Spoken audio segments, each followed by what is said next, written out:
Okay, welcome to a biology specified practical where we'll be investigating the factors that affect photosynthesis.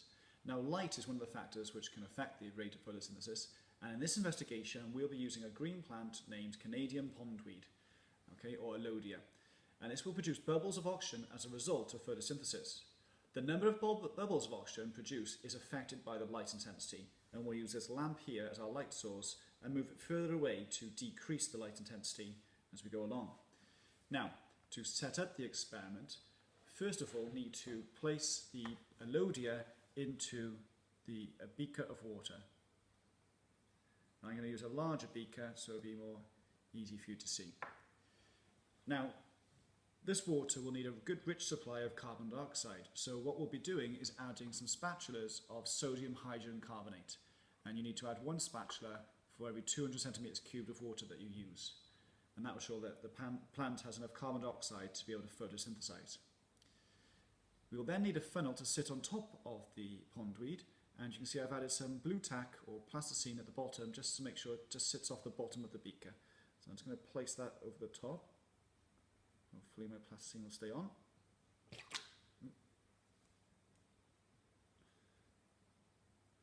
That will do. Okay, now the next stage is to completely fill a test tube with water and carefully place it over the end of the funnel with the end under the water, and if you need to you could clamp that in place, but I think we don't need the clamp stand, hopefully.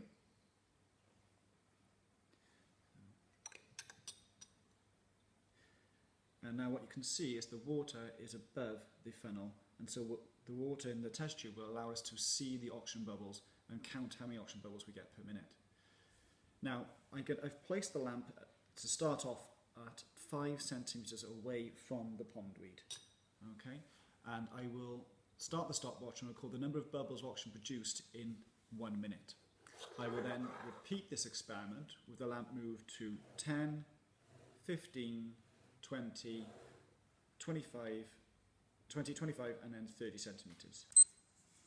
Okay, now you may have to give it a few minutes for the pondweed to start photosynthesizing, but once you see some bubbles coming up, then start your stopwatch and count how many you get in a 1 minute window.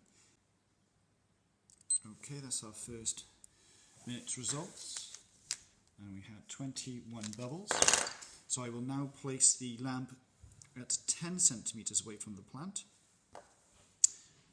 and measure how many bubbles we get now in a minute.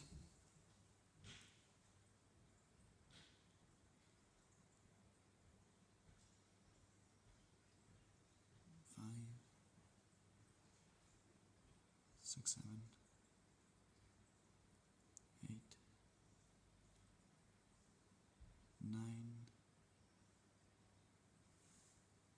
10, 11, 12, 13, 14, 15,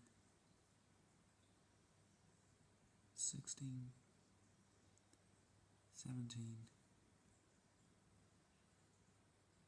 18, 19.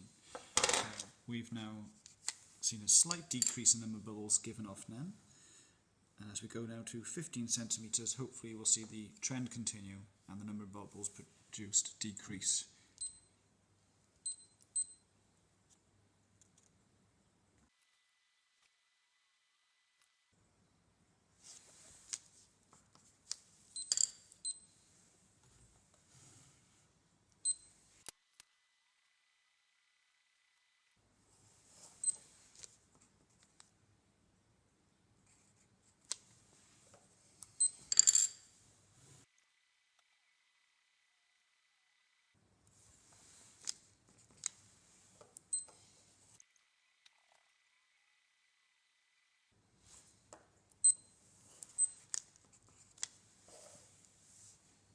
Okay, so that's that.